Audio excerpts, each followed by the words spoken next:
حضرت باعزت بسطامی رحمۃ اللہ تعالی علیہ کے پاس کوئی گئے اور پوچھا کہ میں نے سنا ہے کہ آپ اسم اعظم جانتے ہیں، آپ اسم اعظم تعلیم فرمائیے۔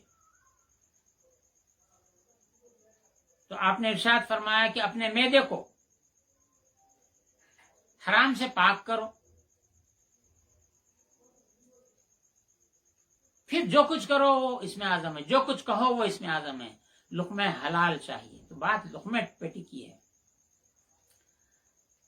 جو امتحان ہے وہ بحر بلا ہے، بلاؤں کا، امتحانات کا سمندر ہے، فقیری امتحانات کا سمندر ہے، اور ہر امتحان اس کے لیے باعث عزت ہے۔ لباس الفقر عز لأہلہ، بالکل پہلے ہی یہ بات آ گئی تھی، یہ بات بالکل پہلے آئی تھی، ہر ایک کے لیے اہل نہیں ہے۔ پس چیزی کے اہل را عز بود، پس وہ چیز الفقر عز لأہلہ، پس چیزی کے اہل را عز بود، پس وہ چیز، پس وہ لباس جو اہل کے لیے باعث عزت ہے، مرنا اہل را ذل بود، وہ نا اہل کے لیے ذلت ہے۔ وعزش آنست، اور عزت، بزرگی، غلبہ یہ ہے کہ فقیر محفوظ الجوارح بود، اس کے جوارح، اس کے اعضاء یعنی اس کے باڈی پارٹس پورے یہ محفوظ رہیں، الزلل، لغزشوں سے بچے ہوئے رہیں، وہ محفوظ الحال، اس کا حال محفوظ رہے، وہ خلل نہ برتنش، اور اس کے جسم میں خلل پیدا نہ ہو، معصیت و ذلت رود، اس کے پاس معصیت بھی نہ آئے، اس پہ ساتھ لغزش بھی نہ آئے، یعنی اتنا محفوظ ہو جائے، نہ برحالش خلل و آفت گزرت، نہ اس کے حال میں نہ اس کے جسم میں خلل پہنچے۔ بہرحال تو یہاں پر امتحان اس کے لیے عزت ہے۔ فاخر دریائے بلا، فاخر بلاؤں کا، امتحانات کا دریائے بلا ہے وہ جملہ عزت، اور اس کی تمام بلائیں، تمام امتحانات اس کے لیے باعث عزت ہے۔ عزت نصیب غیرست، عز نصیب غیرست، از آنچه مبتلا در عین بلاز ویرا از عز چه خبر۔ ایک اور آگے کی بات کہتے ہیں، امتحانات سے بھی گزر گیا ہے، اب اس کو یہ بھی نہیں ہے کہ میں امتحان میں ہوں، میں کامیاب ہو گیا ہوں، ناکام ہو گیا ہوں، غرق ہو گیا ہے۔ ایسے غرق والے کے لیے کہتے ہیں اس کو، اس کے عزت سے، اس کے مقام سے اس کی کیا خبر ہے، اس کی بھی خبر نہیں ہے۔ تانگاہ کے از بلا بے میلی نہ کر، اور جو امتحانات ہے اس کی جانب وہ دیکھتا بھی نہیں ہے کہ یہ امتحان ہے۔ انگاہ بلاش جملہ اس گردر، اور اس وقت تمام امتحانات اس کے لیے باعث عزت بن جاتے ہیں۔ ایک بہت مشہور ہے،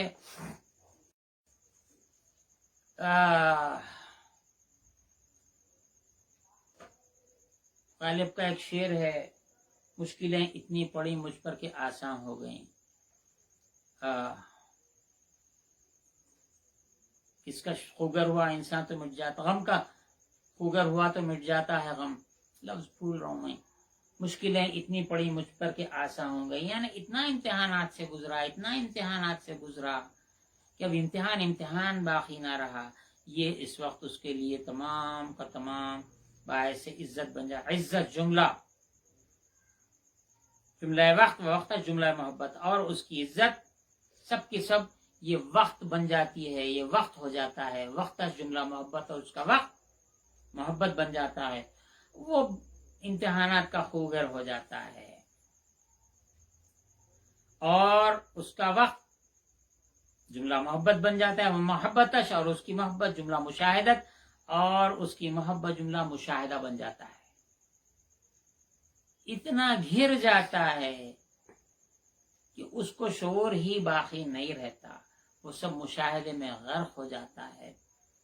تا دماغ طالب، یہاں تک کہ یہاں لفظ دماغ وہ جو عرف عام ہے وہی ہم لے لیتے ہیں۔ طالب جملہ محل دیدار شود، یہاں دماغ سے مراد ہم اس کا شعور لیں گے، اس کا خیال لیں گے، اس کا ادراک لیں گے۔ دماغ سے مراد یہ دماغ جو ہم جو عرف عام میں کہتے ہیں وہ صرف ایک لفظ نہیں ہے، جب ایسی حالت اس کی ہو جاتی ہے تو اس کے جو دماغ کے جتنی صلاحیتیں ہیں وہ صلاحیتیں، اس کے قلب کی صلاحیتیں سب کے سب محل دیدار بن جاتی ہیں از غلب خیال، خیال کے غلبے سے۔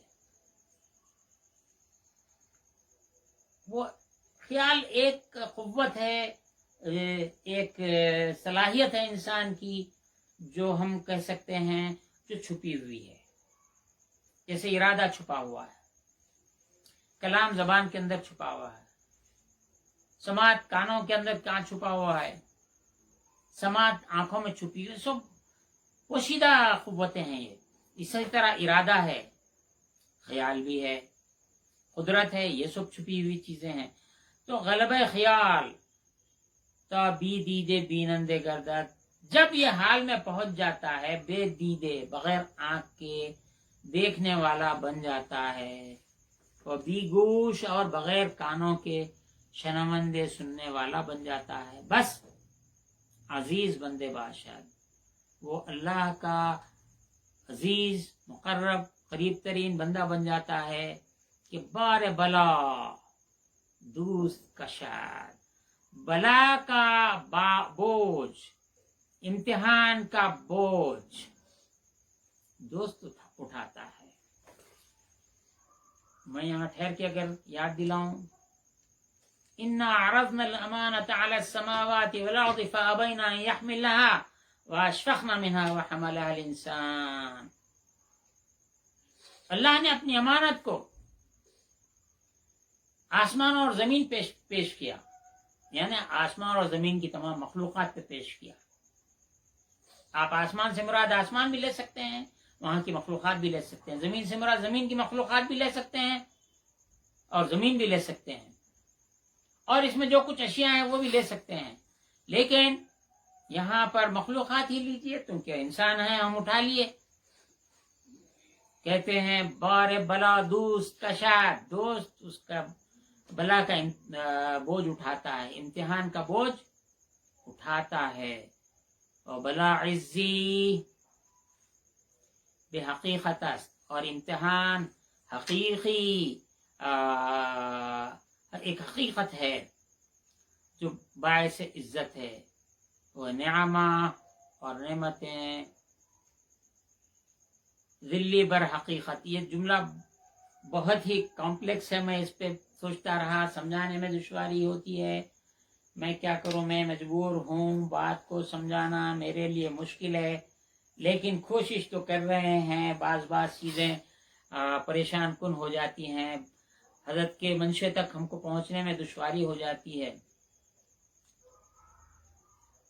از آنچه عز آن بود که بنده را به حق حاضر کند و ذل آن کے غائب کند، بندے کے لیے باعث عزت وہ بات ہے جو حق کے لیے حاضر کرے، اس کے منشے کے مطابق چلے، و ذل آن کے غائب کند، اور ذلت یہ ہے کہ حق کے منشے کے وقت یا اس کے مطابق وہ نہ کر سکے، غائب ہو جائے، غائب از حق۔ اچھا آگے کہتے ہیں اسی بات کو سمجھاتے ہوئے، بلا فخر نشان حضور است، اور بلا اللہ رب العزت کے سامنے حضوری کی نشانی ہے، اور راحت ہے۔ غنا نشان غیبت است، غنا اللہ سے دوری کی علامت ہے۔ غیبت سے مراد یہاں غیبت ہماری اردو کی غیبت نہیں ہے، چغلی جس کو بولتے، یعنی غائب ہونا، اللہ سے دور ہونا۔ فقر اللہ کے حاضر ہونے کی نشانی ہے، اور غنا اللہ سے دور ہونے کی نشانی ہے۔ پس حاضر بحق عزیز باشد، جو حق کے پاس حاضر رہے وہ عزیز ہے، وہ غائب از حق ذلیل، اور حق سے دور ہونے والا ذلیل ہے، باعث ذلت ہے۔ تو حق سے دوری، یہاں پہ یہ بات وہی آ گئی پھر جو سمجھایا آپ نے کہ جب